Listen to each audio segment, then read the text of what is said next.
Hey everybody, welcome back to the channel. We are back with another episode of Daily Palantir. We've got 4 deals to go through today.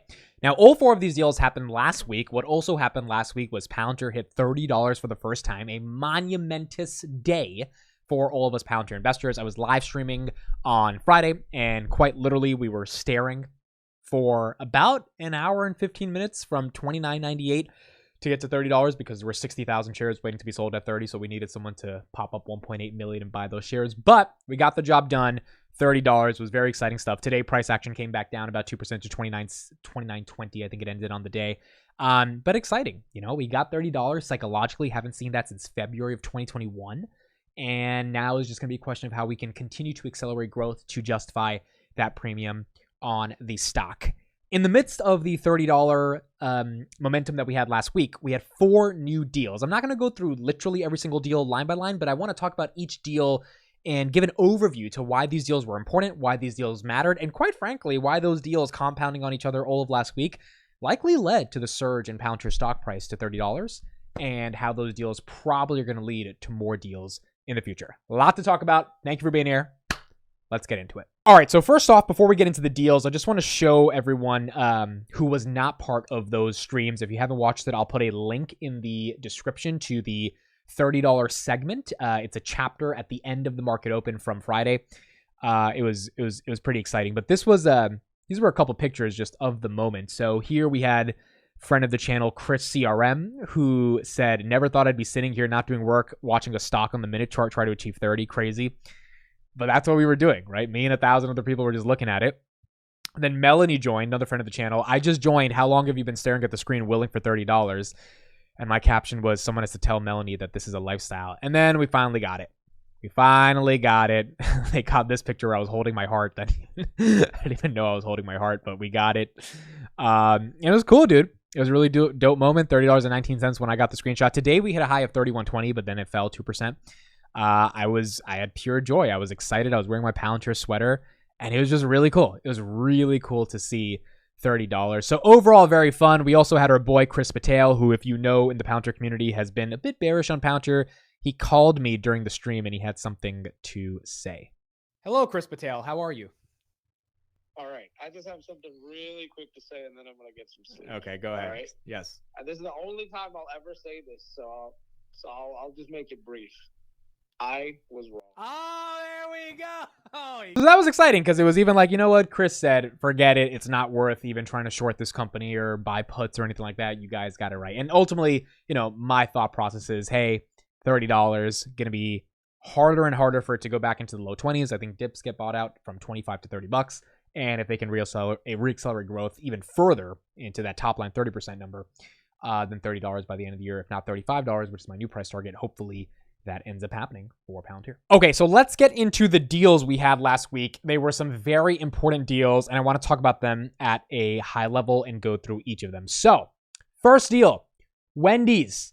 We got Wendys. From the farm to the frosty, Palantir and Wendys partner on AI and supply chain digitization. We are going to be managing more than 6,000 restaurants in the United States and Canada and improving Wendys' supply chain.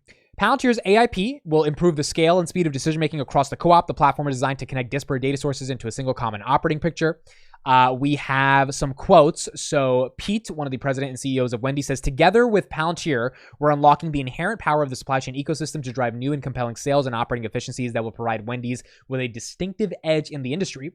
We've got Ted Marbury, global head of commercial at Palantir, who says, "We're proud to partner with Wendys and support the co-op's digital transformation for the benefit of restaurant operators, suppliers, and distributors alike. Our AI operating system powers many of America's most important companies, giving them the technology-driven competitive advantage, and we are excited to continue to grow in the QSR sector with this iconic brand and ambitious vision." This was a big, big deal, and the reason it was a big deal is because it shows the diversification, like the real diversification of Palantir and their ability to get some of these deals. Now, we've been working with the Wendys, I think, for like a couple of years now. There's like, we've seen job listings and stuff with Palantir working with Wendys, but this is when it became official that, and I don't know how much this deal is worth, I don't know how many years that it is, but the chicken nuggets that you get from Wendys are going into your stomach more efficiently, more effectively, because Palantir is operating the supply chain for Wendys. And so I think the broader kind of takeaway from this type of deal is that in U.S. commercial, a company like Wendy's, absolutely iconic brand, one of the most exciting brands in the restaurant business, and one of the brands that's been around for the longest, decided that, hey, we need to make our supply chain system more effective. We need to get into the modern era. If McDonald's is going to do this, if Burger King is going to do this, we need to have a distinctive, in their language, competitive edge. And it seems like that competitive edge is probably going to happen through some type of AI software. This is another use case of AI in the supply chain ecosystem.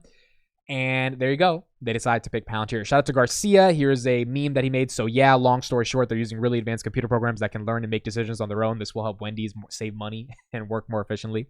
So we had some fun there. And then Iliano, who is a big member of the Palantir community, works at Palantir, and has obviously done a massive amount of work to engage retail over the past couple months. He ended up giving away free merch store vouchers to people that posted a picture of them wearing a Palantir cap and getting a Frosty at Wendy's. And so we've got Cindy right here with her cap at Wendy's. We've got a bunch of other people. I mean, this is just super, super cool stuff, right? So the community itself got super excited when we saw this. And the reason the community got excited is because Wendy's is an iconic brand, and now you've got Palantir powering their entire supply chain. It's just one of those partnerships where when you say a name like Wendy's, everyone almost, at least in the United States and Canada, can relate to it. And when you can relate to it, you're like, huh, that's interesting. That's exciting.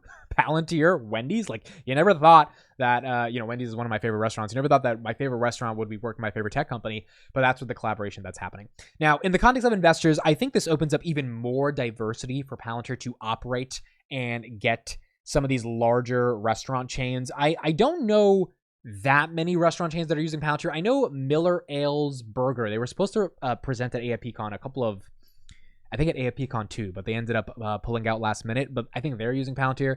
And then I think there's a couple of other restaurants in the QSR industry that are using Palantir, but Wendy's is the most premier name. So it just goes to show you that if Wendy's thinks that AI can improve their supply chain and unlock efficiencies, the level of growth at the top line, which is currently at 27%, I think can continue to accelerate beyond 30% if Palantir just grabs more and more of these clients. And if more of these clients are calling for an AI strategy, because at the end of the day, they realize they need to be competitive in the broader ecosystem of restaurants that are using AI to gain a competitive advantage, then Palantir might be the name that they end up calling. Okay, the second deal that we got was a very big one. I think this one also is what propelled the stock to $30 on Friday. Microsoft. So this one matters. Palantir and Microsoft partnered to deliver enhanced analytics and AI services to classified networks for critical national security operations. Palantir is going to be bringing OpenAI LLMs on Azure via AIP into classified environments, aka the government. Shyam Sankar, CTO of Palantir, says bringing Palantir and Microsoft capabilities to our national security apparatus is a step change in how we can support the defense and intelligence communities. Palantir AIP has pioneered the approach to operationalizing AI value beyond chat, meaning it's not just, chatting with a bot with your data, across the enterprise. It's our mission to deliver this software advantage, and we're thrilled to be the first industry partner to deploy Microsoft Azure OpenAI service in classified environments. Now we know why Satya Nadella mentioned Palantir. I did a video on that. I'll put that in the description as well, on their earnings call. And it seems like because Satya Nadella probably knew, hey, we're working with these guys, we should give them a shout out because they're a leader in AI, and we want them to be our first industry partner to implement Azure OpenAI service via Palantir's AIP in Microsoft's government and classified cloud environments. Like Oracle worked with Palantir a couple months ago in April. Oracle doesn't work with anybody, so the fact they're working with Palantir is incredible. And Microsoft now is working with Palantir, and Oracle also was a government deal as well. Remember, only a couple companies have Impact Level 6, IA Level 6 security clearance with the DoD, Palantir, Microsoft, and Amazon. So very, very important that Microsoft picked Palantir, but also they kind of had to because there's not that many other companies that have the level of security clearance that's needed from a data analytics perspective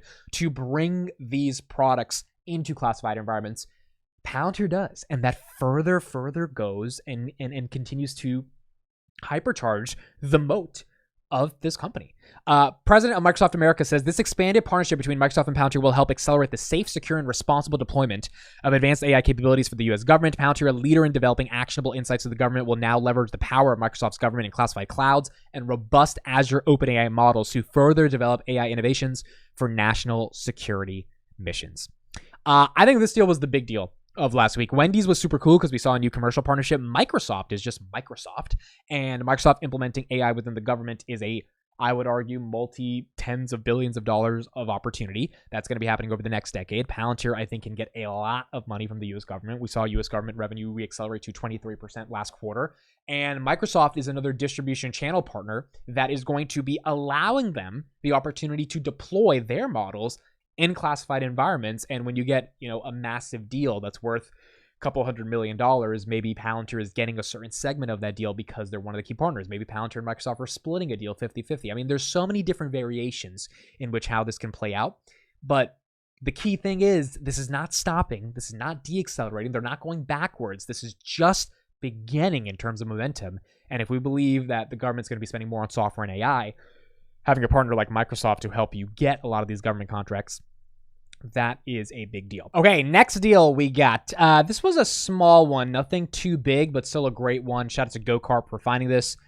New contract with the Airforce, $8 million. Palantir was awarded a $8 million contract for commercial AI mission control software and integration, services in support of the 7th Air Force and 607th Air Operations Command. This contract provides for commercial software to accelerate combined dynamic targeting processes by providing software tools that introduce automation in existing workflows. The work will be performed primarily in South Korea and is expected to be completed by August 8th in 2025. So $8 million contract, not bad. 1-year contract going to happen in South Korea, which gets us into the last deal of today, or of last week, which is Palantir partnering with LIG Next One. Arnie posted this morning. So I saw this on Friday, didn't look too much into it. Today I got some time to finally read up on it. LIG Next One is a leading South Korean defense contractor. So that Air Force contract is in South Korea, and it looks like Palantir is now partnering with another South Korean company. Now, we know Palantir's main South Korean client is HHI, and they have a 5-year, $45 million partnership with them. But this one's a really interesting one. So they're going to be partnering with LIG to develop advanced weapon systems leveraging big data. They signed a memorandum of understanding to power systems including unmanned surface vehicles, small synthetic aperture radar satellites, mine clearance, and electromagnetic spectrum operations. Palantir also got a contract from the United States government around electromagnetic warfare about 8 months ago. So this one was really interesting to see. Now, why was this one so interesting to me? And the South Korean Times posted this on August 9th. Well, the reason this one was interesting to me is because now we are starting to unlock a broader TAM for Palantir in the context of the defense space. So if you believe over the next 10 years, South Korea, Japan, Germany, France, etc., all the United States allies, NATO, is going to increase their defense spend, which I think is inevitable. I think that's going to happen. Okay, that's premise one. They're going to increase their defense spend. Then you're going to ask the follow-up question, which is if they increase their defense spend, they have to pay defense contractors. Who are they going to pay? Who is the Lockheed Martin of South Korea? Who is the Raytheon of Japan, right? Like, what are the companies that are going to be creating the artillery from a physical perspective, but then also from a software perspective that is going to power the next evolution of defense? Defense technology is exploding. VCs have put tens of billions of dollars over the past year into defense tech startups. A lot of them are going to have problem scaling, which is why Palantir created FedStart, which is a platform that gives you the accreditation and the ability to build on top of their classified and secure product in the United States. What if FedStart ends up becoming an international product? Maybe it's not branded as FedStart, but if Palantir is partnering with a South Korean defense contractor that is going to be getting money from the South Korean government to do the variety of things we just talked about, but they need a data analytics platform to make sense of how they're going to operationalize satellites, unmanned surface vehicles, etc. What if that partner is Palantir?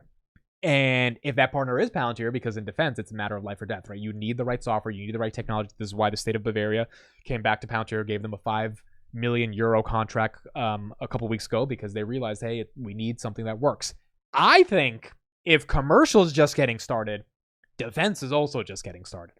And I think defense is one of the stickiest moats that Palantir has. I think internationally, we have not really scaled defense. Most of our money in defense is coming from the United States, which means if we begin to scale those defense contracts internationally, things can get exciting. Let me give you an example. We had a $78 million contract with the Ministry of Defense in the United Kingdom. Cool contract. And I think it was for like 1 year, so that was important for Palantir back in December 2022.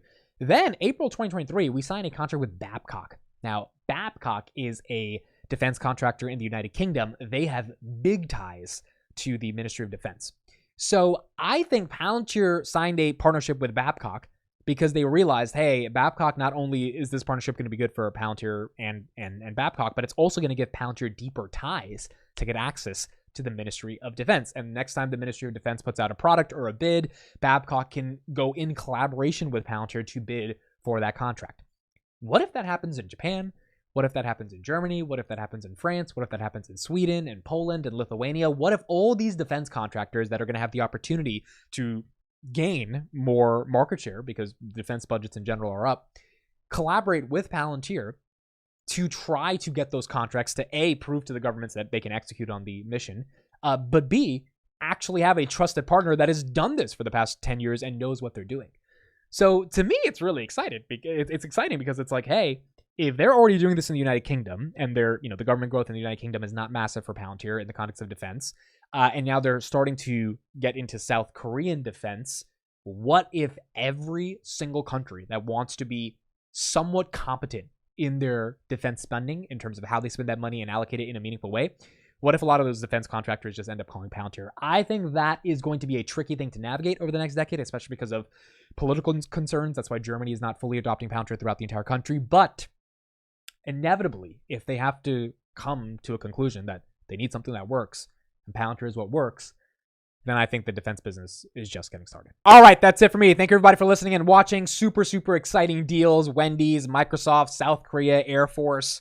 Just seems like the deals are starting to compound. We'll see if we get more deals over the coming months. $30 last week. I hope everyone enjoyed the community coming together and getting to celebrate that moment. We'll see what happens with the stock. The stock is the stock, but ultimately the company is trending in the right direction. And because the company is trending in the right direction, it's very exciting to cover them, see their progress, and we'll keep going from there. Thank you everybody for listening and watching. See you guys in the next one.